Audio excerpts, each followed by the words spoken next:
عزیز طلباء و طالبات، السلام علیکم۔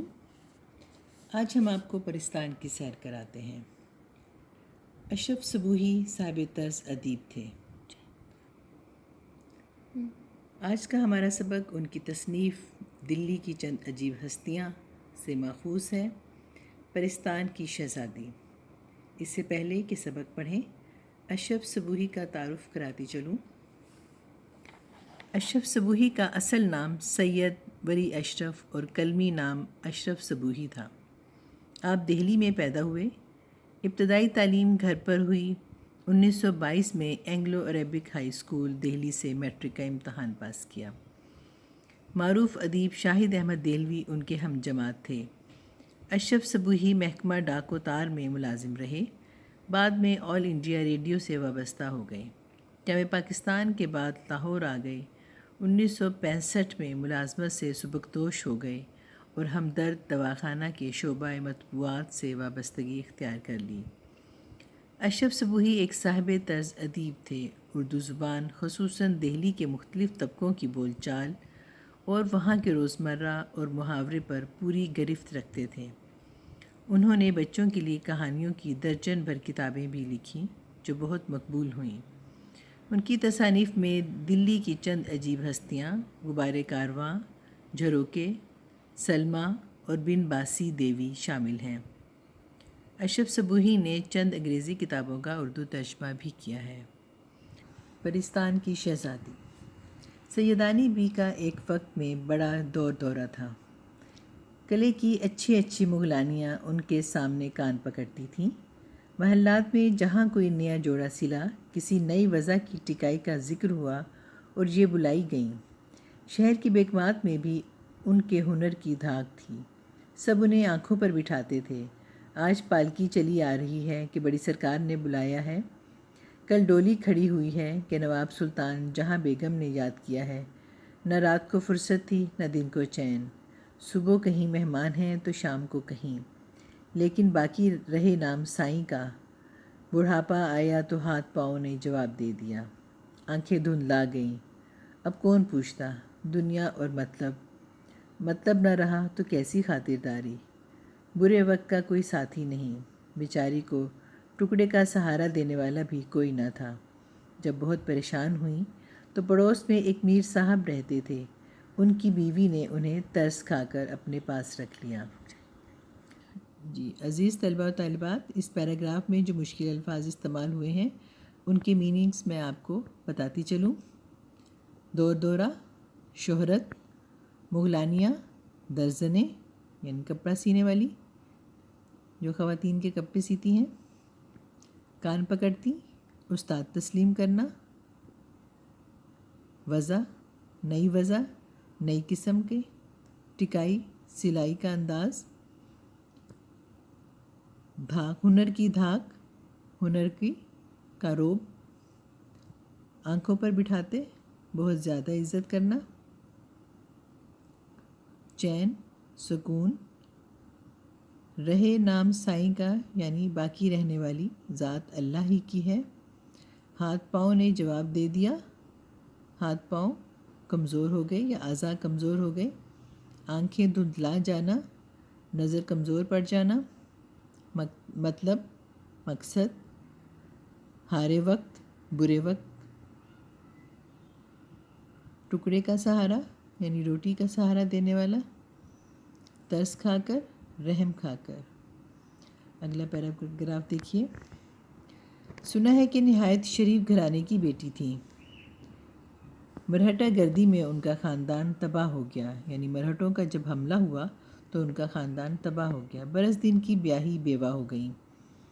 اس زمانے میں دوسری شادی کرنا بڑا عیب سمجھا جاتا تھا۔ مغلانی کا پیشہ اختیار کر لیا، یعنی درزن بن گئیں اور لوگوں کے کپڑے سی کر اپنا گزر اوقات کرنے لگیں اور اپنی ہنرمندی کی بدولت رنڈاپا گزار دیا، یعنی بیوگی کا وقت جو تھا، بیوگی کا زمانہ اپنی ہنرمندی کی بدولت اچھے سے گزار لیا۔ جوانی تو عزت آبرو سے کٹ گئی، خوب کمایا، ہزاروں روپے انعام میں لیے، مگر رکھنا نہ جانا، یعنی انہیں سنبھال کر نہ رکھا۔ دل کی حاتم اور طبیعت کی نرم تھی، یعنی دل کی بہت سخی تھیں اور مزاج انتہائی نرم تھا، نرم خو تھی۔ پرانے شریفوں میں ایک یہی عیب ہوتا ہے کہ وہ وقت کی قدر نہیں کرتے۔ پرانے وقتوں کے جو شریف لوگ تھے ان میں یہی ایک برائی ہوتی ہے کہ وہ وقت کی قدر نہیں کرتے، خدا کی بے نیازی کو بھول جاتے ہیں۔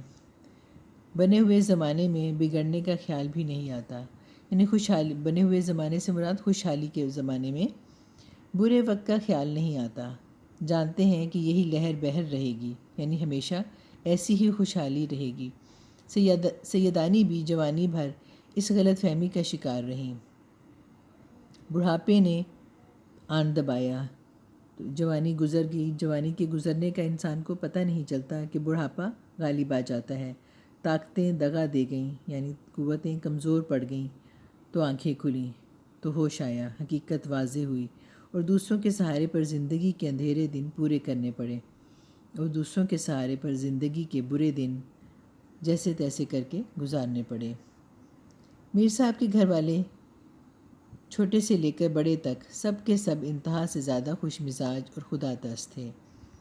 ہر ایک سیدانی بی کو خدا کا بھیجا ہوا مہمان سمجھ کر ان کے سامنے بچھا جاتا تھا، یعنی ان کی بہت عزت کرتا تھا۔ سیدانی بھی 2-4 دن تو ذرا غمگین اور شرمندہ سی رہیں،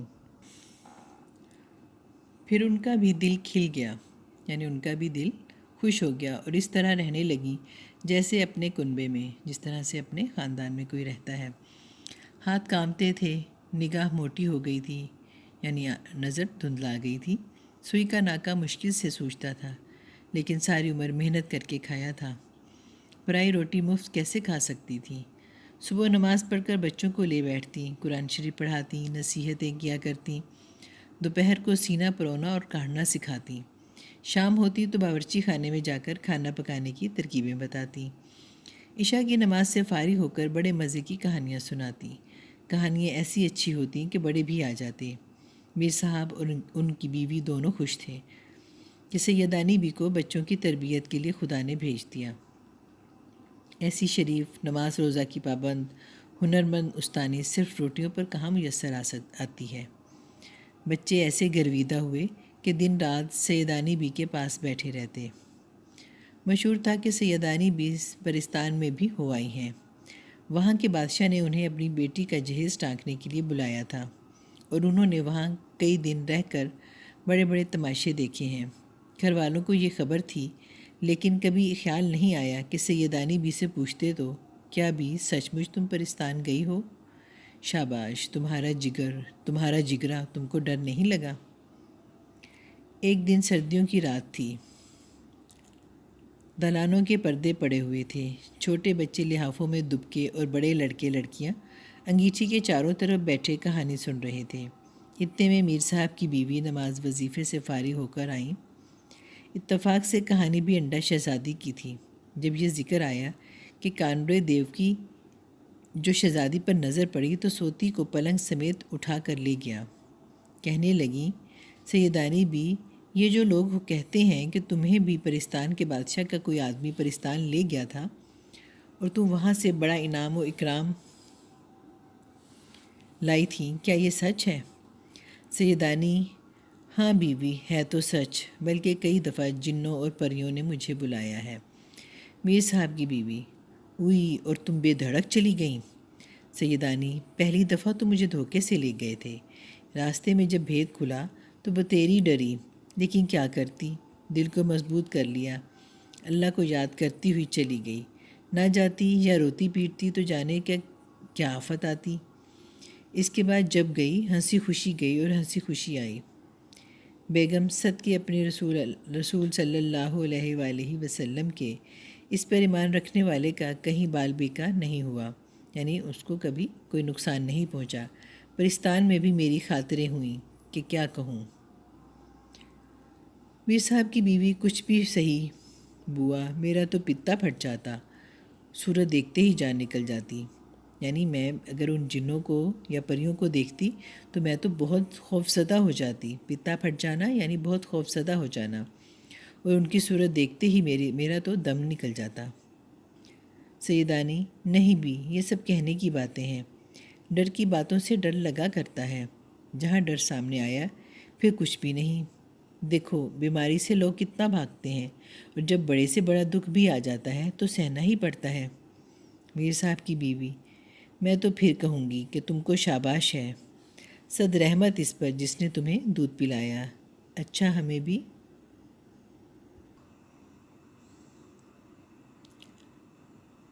ہمیں بھی تو سناؤ کہ کیا ہوا تھا، کیوں گئی تھیں؟ پرستان کیسا ملک ہے، وہاں کیا کیا دیکھا؟ سیدانی: وہ قصہ یاد آتا ہے تو کلیجے پر سانپ لوٹنے لگتا ہے۔ سانپ لوٹنا، رشک و حسد سے بے قرار ہونا۔ پرستان کی شہزادی جس کے جوڑے ٹانکنے گئی تھی بہت سر ہوئی۔ دوسری پریوں نے بھی منتیں کی کہ سیدانی اماں یہیں رہ جاؤ، دنیا میں اب تمہارا کون ہے، مگر میں نے ایک نہ مانی۔ مجھ بد نصیب کو تو اپنے جیسے انسانوں کی بے مروتیاں دیکھنی تھیں۔ بے